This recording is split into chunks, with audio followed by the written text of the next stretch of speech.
Hey there, YouTube land, and today we're going to do something just a little bit not different. Actually, it's very, very similar. And we're going to do a versus video.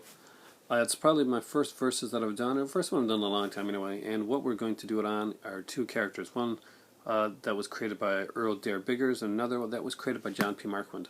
The second character, of course, was created to kind of take the place of the first one since Biggers had passed away.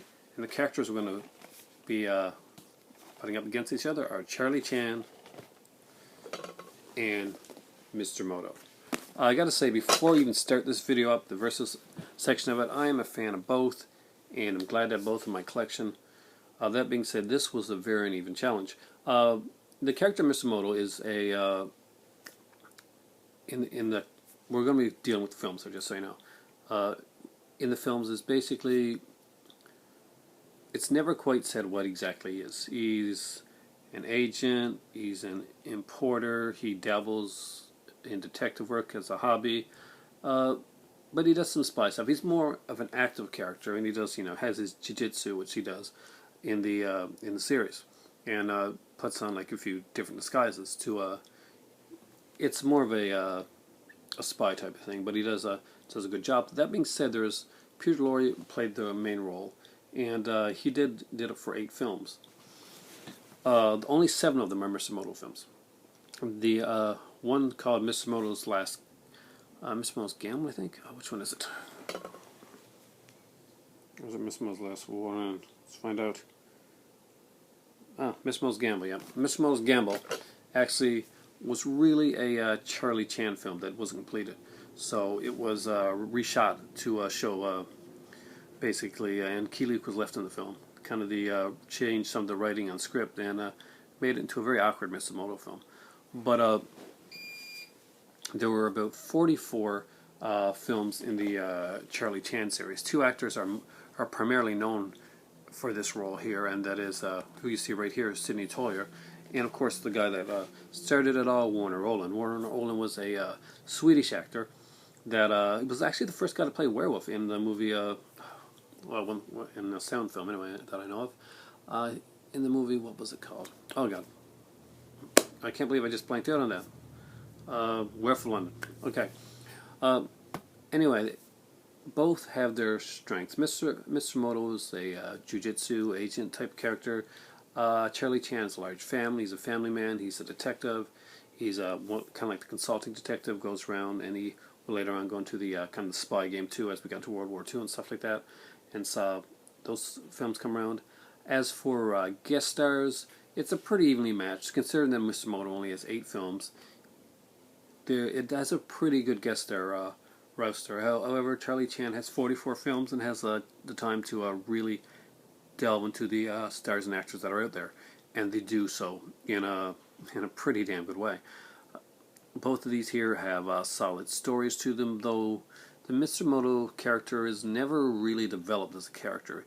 He's pretty much Peter Lorre as Mr. Moto put into a situation. The character of Charlie Chan tends to develop over some of the movies, especially in the early Warner Oland films. I find that the character develops really well and is really more fleshed out. The Olympics one, where his son is kidnapped, is a really tense one, and we get to see a different side of Charlie Chan, and that's what I really like about the character, is that he's a more three-dimensional character than Mr. Moto, which is the mystery kind of takes away a bit when it comes to that aspect of it. So score 1 there for Charlie Chan. As for the stories, it's your own personal preference, but there's more production value and better writing put into the Charlie Chan stories. I enjoyed both of them, but I gotta say the Charlie Chan stories were just better done. The Mr. Moto ones are fun, but in my personal opinion, they don't always have the rewatchability the Chan story does. And the Chan stories are mysteries, so saying that the Chan stories have a rewatchability factor even after you know who the killer is, that's really saying something. As for the portrayals in the roles, neither one of these people are really Asian. I did believe it a bit more with Charlie Chan, but maybe that's because I was so familiar with Peter Lorre's work in other stuff as well, since I'm a huge Peter Lorre fan, that I couldn't help but smile a little bit when he's Mr. Moto. but it was a nice lighthearted smile, and he does a great job in the role that he has to do. This was not a time when they let Asians play these roles, and a lot of, and usually if they did, then those characters would suddenly be relegated to backstory characters, while other characters came to the forefront. Uh, Overall, it's a pretty easy one to go with. If we went back into their radio shows and their TV shows as well, Charlie Chan would really rule the roost here, because after all, Charlie Chan had the New Adventures of Charlie Chan with J. Carrol Naish starring in that one. J. Carrol Naish actually acted in one of the original Charlie Chan films as a villain, and a really good one, probably one of my favorite villains in the Charlie Chan series. There was also the Charlie Chan and the Chan Clan, which was like a cartoon series. It was done by Hanna-Barbera. I think it was written by Jamie Farr of MASH fame. He played Klinger. Mr. Moto did a radio show, and I think I'm not sure how many books John P. and Markman did, but there wasn't a lot. I think both characters are great ones to have in your collection. But which one would you get first?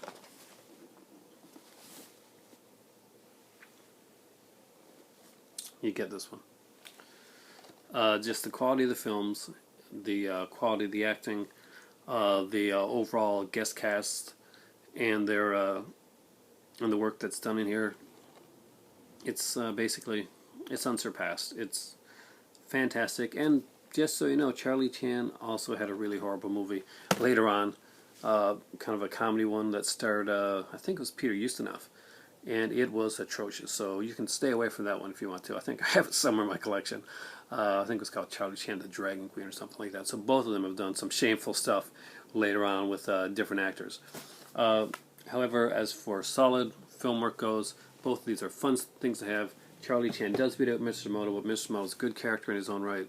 You'd have to be a really big Peter Lorre fan to choose Charlie Chan over Mr. Moto, basically because the quality of the films are strikingly different. Thanks for watching, guys. For me right now, I am going off to make some lunch. This is Professor Pin. You've been schooled, and it's time for tea.